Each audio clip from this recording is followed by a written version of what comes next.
Assalamualaikum warahmatullahi wabarakatuh. Perkenalkan, saya Arditya Yoga Pradana dari kelas 2 P2K Akuntansi. Di sini saya akan sedikit memberikan contoh riset dari pengolahan data primer untuk SPSS. Oke, nah sebelumnya ini datanya kita udah ambil dari data yang sudah Excel. Nah, ini di variabelnya datanya kita ambil dari sini di Excel. Sebentar.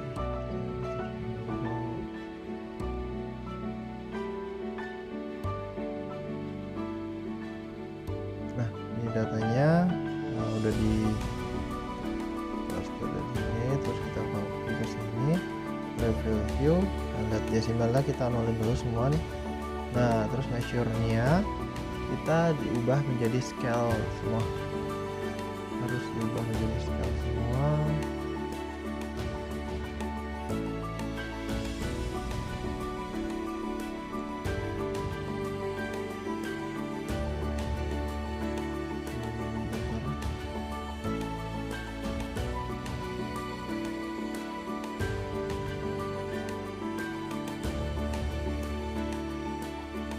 Harus diubah menjadi scale semua nih.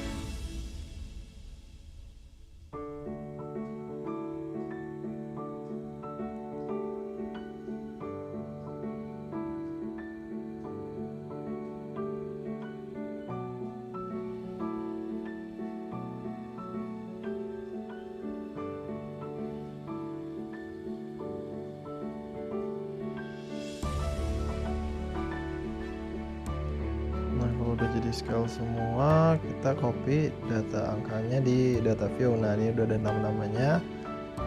Nah, kemudian selanjutnya kita uji validitas dan uji variabilitas. Nah, kita klik analis, kemudian klik scale, lalu klik yang reliability analysis. Nah, di sini ada muncul. Nah, ini data-datanya. Nah, kita akan memakai dari LA1 sampai dengan LA8 aja nih. Jadi kita belum dari LA1 sampai LA8 aja. Nah, terus kemudian kita pindahin ke data items. Nah, yang di item cuma L16. Lo klik statistik, kemudian centang yang inter itemnya di correlation, terus di scale if item deleted. Udah di checklist, kemudian klik continue aja. Nah, lalu klik OK. Nah, udah keluar datanya, outputnya seperti ini. Nah, kita lihat ada all variables. Nah, ini satu. Nah, kita lihat langsung di uji validitas variabel L-nya, yaitu adalah all items-nya. Pada tabel ini lihat corrected item total correlation. Nilai tersebut adalah nilai validitas butir pernyataan. Nah, butir pernyataan yang dianggap valid apabila nilai corrected item total correction R hitung lebih besar dari R tabel. Nah, perhitungannya ini DF sama dengan N kurangi 2, dengan N sama dengan 100 kurangi 2 sama dengan 98. R tabel untuk DF sama dengan 98. Nah, lambdanya adalah 5%. Nah, sebesar 0,197. Nah, yang pertama untuk butir pernyataan LA1 dan LA4. Nah, nilai R hitung lebih kecil R tabel, yaitu 0,197, maka butir pernyataan tersebut tidak valid. Nah, ini untuk butir pernyataan selain LA2, LA3, LA5, LA6, LA7, dan LA8, R hitung lebih besar dari R tabel 0,197. Nah, maka butir pernyataan tersebut dianggap valid. Uji validitas ini berguna untuk mengetahui kevalidan atau kesesuaian kuesioner yang peneliti gunakan untuk memperoleh data dari para responden. Untuk butir pernyataan yang tidak valid, hal yang perlu dilakukan adalah mengganti butir pernyataan dengan pernyataan yang baru. atau bisa juga dengan menghapus butir pernyataan tersebut dalam olah data SPSS. Nah, kemudian kita uji reliabilitasnya itu cross boundary alpha itu 0,648 lebih besar dari 0,197, maka dapat disimpulkan kuesioner yang digunakan dalam penelitian ini secara keseluruhan bersifat reliable. Nah, secara umum uji reliabilitas ini digunakan untuk mengetahui tingkat kuesioner yang digunakan oleh peneliti dalam menghasilkan data, walaupun kuesioner digunakan kembali di waktu yang berbeda dengan responden yang berbeda. Nah, kemudian kita akan menganalisis statistik deskriptif. Nah, datanya ini kita sudah masukkan sebagian. Kita ambil data dari Y, X1, X2, X3, dan X4.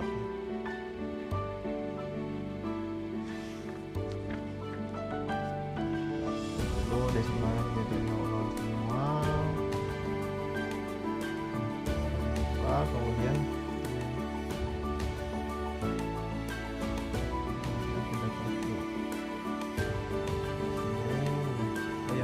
jangan lupa nih kita ubah ke scale semua.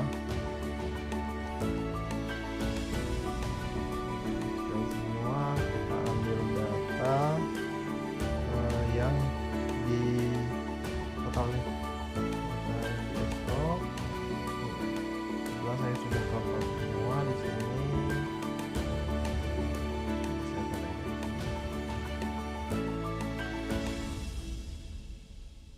Nah, kita pindahkan dulu totalnya di data ini sebentar.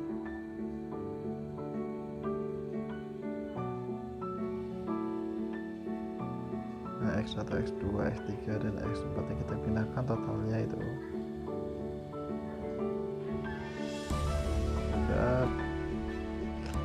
Nah, selanjutnya kalau datanya sudah masuk semua, kita buka analis, lalu cari deskriptif statistik, lalu deskriptif.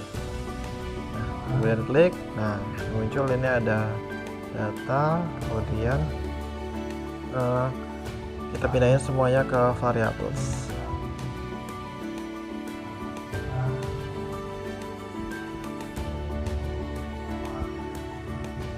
Udah ke variable, kemudian lalu klik options, lalu diklik main, terus medium, semuanya udah. Nah, stories sama squeeness di klik OK. Biar udah muncul datanya. Nah, udah dapat deskriptifnya. Nah, kemudian kita akan menggunakan data ini untuk uji normalitas. Kita kembali lagi, terus nah ini analisis, lalu kita buka regression. Nah, regression ini kemudian lalu klik linear. Nah, linear. Nah, nanti akan muncul data seperti ini. Kemudian yang di dependent kita masukin ke Y nya kita pindah ke dependent. Nah, lalu klik pindah ke sana. Nah, datanya udah pindah. Lalu ya sisanya X1 sampai X4 kita ke independent, kita pindahkan, udah masuk. Nah, lalu klik udah masuk seperti ini, kita langsung klik plot. Nah, ada muncul seperti ini, linear regression. Ini kemudian kotak G ini kita isi dengan spreadsheet. Nah, udah masuk. Kemudian ya X spread. X ini kita masukin spread. Nah, ini dia. Dari sini, lalu continue. Nah, jangan lupa masukin histogram sama normalnya. Nah, lalu klik continue. Lalu klik OK. Nah, langsung kita dapat data seperti ini nih.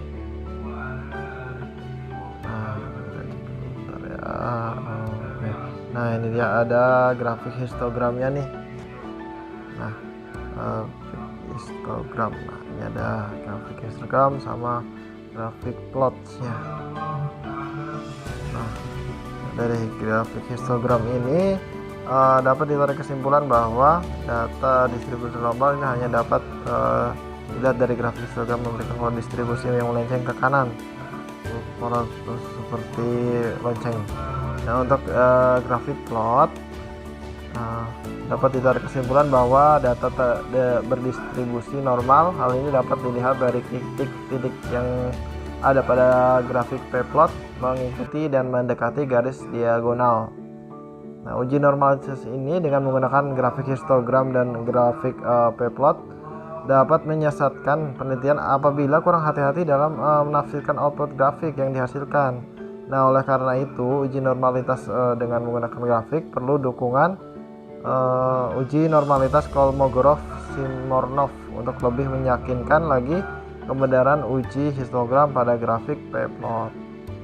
Nah, sudah dari data ini, lalu kita ambil lagi untuk uji Kolmogorov-Simornov. Nah, data ini lalu klik analisis nih, kita balik lagi pakai analisis. Nah, lalu cari unstandard residual.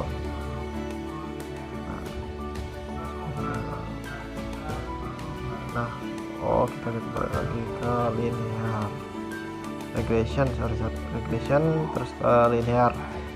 Nah, masukin ya, kita udah pakai semua, X4 juga udah ada. Nah, klik, kita save nih. Nah, muncul ada seperti ini.